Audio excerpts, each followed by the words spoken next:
Abu Utun Bayu bernama lengkap Tengku Abdul Hamid bin Tengku Yahya. Namun setelah menjadi seorang ulama yang berpengaruh, beliau sering disebut dengan Abu Utun Bayu. Utun Bayu merupakan sebuah desa yang terdapat di Bandar Dua, Ulegede, Pidijaya. Semenjak kecil, Tengku Abdul Hamid dikenal oleh teman-temannya sebagai seorang anak yang cerdas dan taat. Nampak pada dirinya kepribadian yang soleh dan akhlak yang mulia, sehingga ia dicintai oleh guru dan teman-temannya.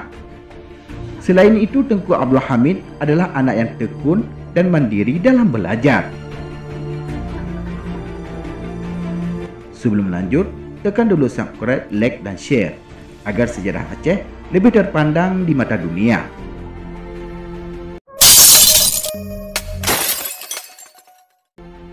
Disebutkan semenjak masa belajar, Tengku Abdul Hamid telah memiliki banyak kelebihan dan keutamaan.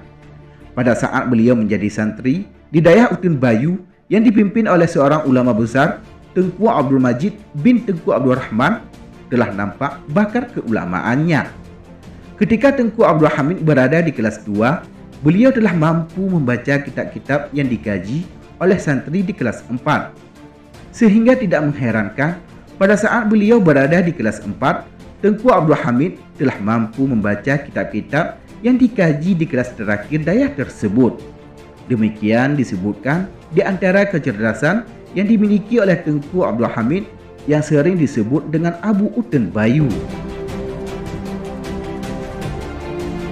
Beliau lama belajar pada Tengku Abdul Majid hingga mengantarkan beliau menjadi seorang alim yang mendalam ilmunya. Selain belajar pada Tengku Abdul Majid, beliau juga pernah belajar kepada Tengku Ali Reng yang merupakan pelanjut kepemimpinan dayah Tengku Cik Pantai Gelima. Demikian juga beliau disebutkan pernah belajar kepada salah seorang ulama di Samalanga yang disebut dengan Tengku Syekh Arongan Samalanga. Maka tidak mengherankan bila dalam usia mudanya Abu Utun Bayu telah menjadi ulama muda yang luas keilmuannya. Ulama lainnya yang juga lama menimba ilmu kepada Tengku Abdul Majid selain Tengku Abdul Hamid ialah Tengku Muhammad Ali Irsyad yang dikenal dengan Abu Tepian Raya.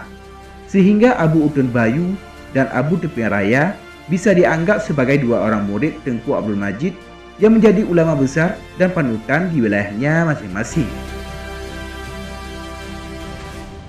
Selain ilmunya yang luas, beliau juga ulama yang sangat menjaga dirinya dari hal-hal yang bersifat duniawi.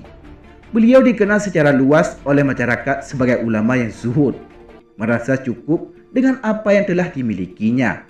Selain itu, Abu Utun Bayu juga ulama yang netral, tidak terlibat dalam bentuk politik atau partai manapun, walaupun banyak pihak yang berusaha ingin mengajak beliau bergabung di partainya. Sikap yang demikian merupakan pandangan yang bisa menjadi ciri khas kepribadian Abu Utun Bayu. Karena kesederhanaannya dalam kehidupan, beliau dirasakan oleh masyarakat sebagai kebanggaan dan panutan bagi mereka. Walaupun beliau tidak berkecimpung di dunia politik, beliau memiliki afiliasi organisasi Ahlussunnah wal Jamaah, yaitu Al-Wasliyah. Tujuan beliau dalam berorganisasi ini adalah menerapkan makna dari Ahlussunnah wal Jamaah secara luas. Konsistensi yang ditunjukkan oleh Abu Utun Bayu ini merupakan sikap yang berasal dari penerapan ilmu tasawuf dalam kehidupannya. Selain sebagai ulama yang identik dengan pengamalan ilmu tasawuf, beliau juga seorang yang faqih dan mendalam ilmunya. Pendapat-pendapat hukum yang dikeluarkan oleh Abu Utun Bayu umumnya pandangan Imam Ibnu Hajar Al-Haytami, pengarang kitab Tufah dan ulama besar dalam mazhab Syafi'i. Dalam mengeluarkan fatwa hukumnya, Abu Utun Bayu memiliki referensi yang memadai dan analisa tersendiri.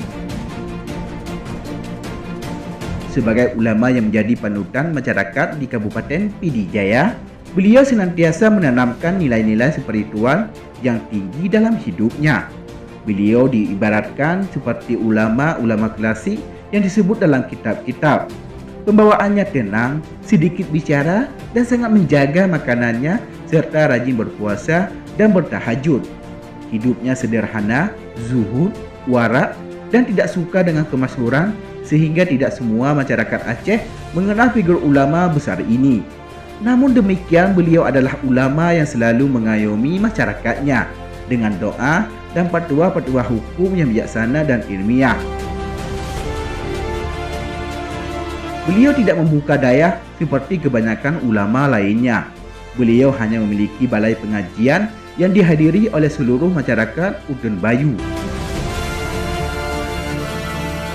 Abu Uten Bayu bisa disimpulkan sebagai figur dan sosok panutan masyarakat klasik dalam makna sebenarnya. Abu Uten Bayu merupakan guru besar untuk masyarakatnya, ayah yang menjadi panutan mereka, guru yang membimbing mereka ke jalan selamat. Abu Uten Bayu tentunya telah berkiprah dan berkontribusi dalam berbagai bidang bagi masyarakatnya dengan kajian-kajian fikihnya yang mendalam, kajian dan pengamalan tasawufnya yang begitu melekat dalam kehidupan Abu Uten Bayu, dan netralitas yang senantiasa beliau jaga dalam kehidupannya, serta usia yang panjang dalam ketaatan kepada Allah tentu makin menambah karismatik sang ulama tersebut. Pada tahun 2008, dalam usia 88 tahun, maka wafatlah Abu Uten Bayu. Demikianlah liputan Habahasa News. Semoga bermanfaat dan dapat memberikan wawasan untuk kita semua. Terima kasih telah menonton dan tunggu video kami selanjutnya.